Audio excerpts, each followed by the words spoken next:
নমস্কাৰ। আজি ২৭ মে অসমৰ লগতে ভাৰতৰ বিভিন্ন প্ৰান্তৰ পৰা সন্ধিয়াৰ কেইবাটাও খবৰ আহি পৰিছে। এই মুহূৰ্তত জনাইছো এটা ব্ৰেকিং নিউজ। প্ৰচণ্ড গৰম আৰু সাগৰীয় ঘূৰ্ণীবতাহৰ মাজতে এক ভয়ংকৰ ভূমিস্খলনে সমগ্ৰ বিশ্ব কঁপাই তুলিছে। জীৱন্তে মাটিৰ তলত পুত গৈছে ২০০০তকৈও অধিক লোক। এইবাৰ এই ভয়ংকৰ ভূমিস্খলন সংঘটিত হৈছে দক্ষিণ প্ৰশান্ত মহাসাগৰীয় দ্বীপ ৰাষ্ট্ৰখনত। পাহাৰীয়া আভ্যন্তৰীণ অঞ্চলত শুকুৰবাৰে সংঘটিত হৈছে এই ভয়ংকৰ বিশ্ব কঁপোৱা ভূমিস্খলন। এই ভূমিস্খলনত ২০০০তকৈ অধিক লোক মাটিৰ তলত পুত খাই মৃত্যু হৈছে। ৰাষ্ট্ৰসংঘৰ ফালৰ পৰা কোৱা হৈছে যে ৬৭০ জন লোকৰ মৃত্যু হৈছে, কিন্তু ৰাষ্ট্ৰসংঘৰ এই দাবীতকৈ ৩ গুণ বেছি মানুহৰ মৃত্যু হৈছে। পাপুৱা নিউ গিনিয়ে কৈছে যে ভূমিস্খলনত ২০০০তকৈও অধিক লোকৰ মৃত্যু হৈছে। পৰৱৰ্তী খবৰ, কোকৰাঝাৰত শনি মন্দিৰৰ মূৰ্তি ভাঙিলে দুষ্কৃতিকাৰীয়ে। এইবাৰ হিন্দু আৰু মুছলমানৰ সম্প্ৰীতিৰ মাজত এক আঘাত সানিব বিচাৰিছে দুষ্কৃতিকাৰীয়ে। কোকৰাঝাৰত শনি মন্দিৰৰ মূৰ্তি ভাঙিলে কোনোবা দুষ্কৃতিকাৰীয়ে। হিন্দু মুছলমানৰ মাজত থকা সম্প্ৰীতি আৰু এনাৰজৰী ডালৰ মাজতে এতিয়া নতুন বিতৰ্কৰ সৃষ্টি কৰিবলৈ কোনোবা দুষ্কৃতিকাৰীয়ে মূৰ্তি ভাঙিছে মন্দিৰৰ। আন এটা খবৰ, এইবাৰ গৃহমন্ত্ৰী অমিত শ্বাহক চেলেঞ্জ কৰিলে দিল্লীৰ মুখ্যমন্ত্ৰী অৰবিন্দ কেজৰিৱালে। অৰবিন্দ কেজৰিৱালে কৈছে, অমিত শ্বাহ ডাঙৰীয়া, আপুনি পঞ্জাৱৰ মানুহক ভাবুকি নিদিব, অন্যথা আপোনাক পঞ্জাৱত প্ৰৱেশ কৰিবলৈকে নিদিব পঞ্জাৱৰ জনসাধাৰণে। পৰৱৰ্তী খবৰ, সাগৰীয় ঘূৰ্ণী ৰেমালক লৈ সতৰ্ক বৰঝাৰৰ লোকপ্ৰিয় গোপীনাথ বৰদলৈ বিমানবন্দৰৰ। কলকাতালৈ যাবলগীয়া ১৪খন বিমানৰ উৰণ বাতিল কৰা হৈছে। আন এটা খবৰ, ৰাজ্য চৰকাৰৰ ওপৰত এতিয়া ভৰসা কৰিব নোৱাৰি।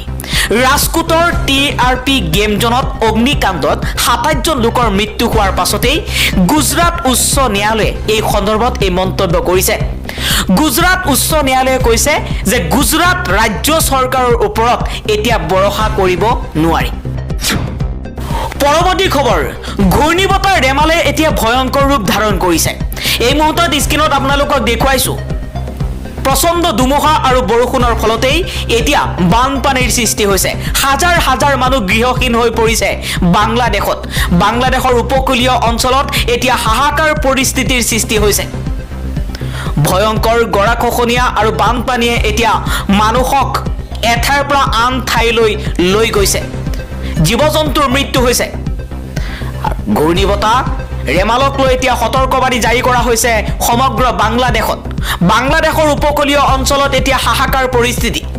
ইফালে পশ্চিমবংগতো ৰেমালক লৈ পশ্চিমবংগৰ মমতা বেনাৰ্জীৰ চৰকাৰে সতৰ্কবাণী জাৰি কৰাৰ লগতে অসমতো হিমন্ত বিশ্ব শৰ্মাই ৭খন জিলাত সতৰ্কবাণী ৰেড এলাৰ্ট জাৰি কৰিছে। যিকোনো পৰিস্থিতিৰ মোকাবিলা কৰিবলৈ চৰকাৰ সাজু বুলিও ঘোষণা কৰিছে মুখ্যমন্ত্ৰী হিমন্ত বিশ্ব শৰ্মাই। পৰৱৰ্তী খবৰ, পুনৰ জিভা পিছলিল বিহাৰৰ মুখ্যমন্ত্ৰী নীতিশ কুমাৰৰ। নীতিশ কুমাৰে ক'লে, আমি বিচাৰো মোদীজী পুনৰ মুখ্যমন্ত্ৰী হওক। পুনৰ জিভা পিছল খালে বিহাৰৰ মুখ্যমন্ত্ৰী নীতিশ কুমাৰৰ। এইবাৰ পাটনাৰ এখন ৰাজহুৱা সভাত ক'লে, আমি বিচাৰো মোদীজীয়ে পুনৰবাৰ মুখ্যমন্ত্ৰী হওক। নীতিশৰ এই কথাই মঞ্চৰ আন বক্তাসকলক আৰু দৰ্শকক আচৰিত কৰি তুলিছিল যদিও প্ৰথমতে তেওঁলোকে ভাবিছিল যে প্ৰধানমন্ত্ৰীৰ সলনি জিভা পিছলি মুখ্যমন্ত্ৰী বুলি কৈ পেলাইছে।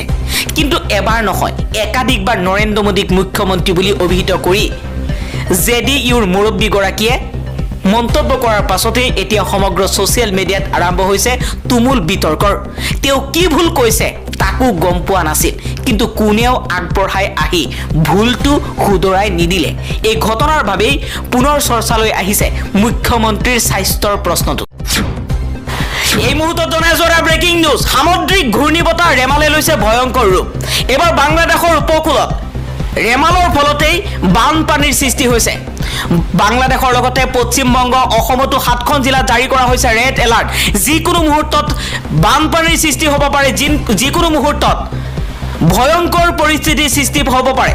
বাংলাদেশৰ উপকূল অঞ্চলত এতিয়া বানপানীৰ সৃষ্টি হৈছে প্ৰচণ্ড বৰষুণ আৰু শিলাবৃষ্টিয়ে উপকূল অঞ্চলত বিস্তৰ ক্ষতি সাধন কৰা পৰিলক্ষিত হৈছে এই মুহূৰ্তত স্ক্ৰীনত দেখুৱাইছো কেনেধৰণে সামুদ্ৰিক ঘূৰ্ণীবতাহ ৰেমালে ভয়ংকৰ ৰূপ লোৱা পৰিলক্ষিত হৈছে পশ্চিমবংগত মমতা বেনাৰ্জীৰ চৰকাৰে এতিয়া ৰেড এলাৰ্ট জাৰি কৰিছে অসমতো 7খন জিলাত ৰেড এলাৰ্ট জাৰি কৰা পৰিলক্ষিত হৈছে হিমন্ত বিশ্ব শৰ্মাই টুইট যোগে কৈছে যিবোৰ অঞ্চলত ৰেমালৰ প্ৰভাৱ পৰিব সেইবোৰ অঞ্চলত হেল্পলাইন নম্বৰ মুকলি কৰা হৈছে আৰু প্ৰশাসনৰ কাষ চাপিব পাৰিব জনসাধাৰণে অসমত 3টাকৈ হেল্পলাইন নম্বৰ মুকলি কৰা হৈছে সেই হেল্পলাইন নম্বৰ কেইটা হৈছে 112 1070 আৰু 1077 এই 3টাকৈ হেল্পলাইন নম্বৰ মুকলি কৰা হৈছে সাগৰীয় ঘূৰ্ণীবতাহ ৰেমালক লৈ ৰাজ্য চৰকাৰ সাজু হৈ পৰিছে 3টাকৈ হেল্পলাইন নম্বৰ মুকলি কৰি ৰাজ্যবাসীক এই সকাহ দিয়া পৰিলক্ষিত হৈছে যদি আপোনাৰ অঞ্চলত সাগৰীয় ঘূৰ্ণীবতাহ ৰেমালে ভয়ংকৰ ৰূপ ধাৰণ কৰে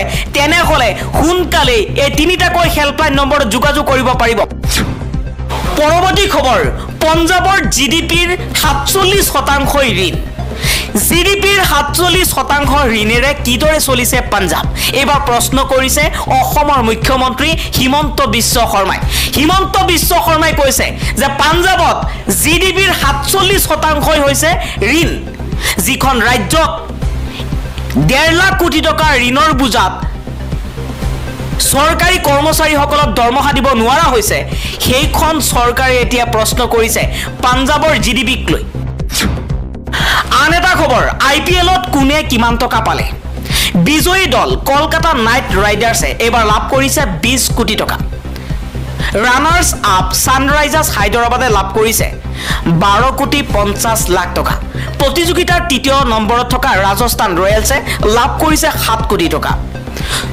6.5 কোটি টকা লাভ কৰিছে চতুৰ্থ স্থানত থকা ৰয়েলছ চেলেঞ্জাৰ্ছ বেংগালুৰু পৰৱৰ্তী খবৰ ইজৰাইলে জ্বলাই দিলে শৰণাৰ্থীৰ শিবিৰ ভয়ংকৰ ঘটনাত প্ৰাণ হেৰুৱাইছে পেলেষ্টাইনৰ 35 গৰাকীকৈ লোকে এইবাৰ ইজৰাইলৰ লক্ষ্য শৰণাৰ্থীৰ শিবিৰ আক্ৰমণ বন্ধ কৰিবলৈ আন্তঃৰাষ্ট্ৰীয় আদালতে দিয়া নিৰ্দেশনাৰ পাছতো চৰিত্ৰ সলনি কৰা নাই ইজৰাইলৰ প্ৰধানমন্ত্ৰী বেঞ্জামিন নেতান্যাহুৱে হামাছৰ আক্ৰমণৰ কেইবা ঘণ্টাৰ পিছতে প্ৰতিশোধ ল'বলৈ বাধ্য হ'ল ইজৰাইলে এইবাৰ শৰণাৰ্থী শিবিৰত বোমাৰে আক্ৰমণ চলাইছে আৰু এই আক্ৰমণত পেলেষ্টাইনৰ 35 গৰাকীকৈ লোকৰ মৃত্যু হৈছে আন এটা খবৰ ইভিএমৰ বিসংগতিৰ বাবে এক ডাঙৰ ঘোষণা কৰিছে ৰাজ্যসভাৰ সাংসদ কপিল সিবালে কৈছে কেনেকৈ ধৰা পেলাব ইভিএম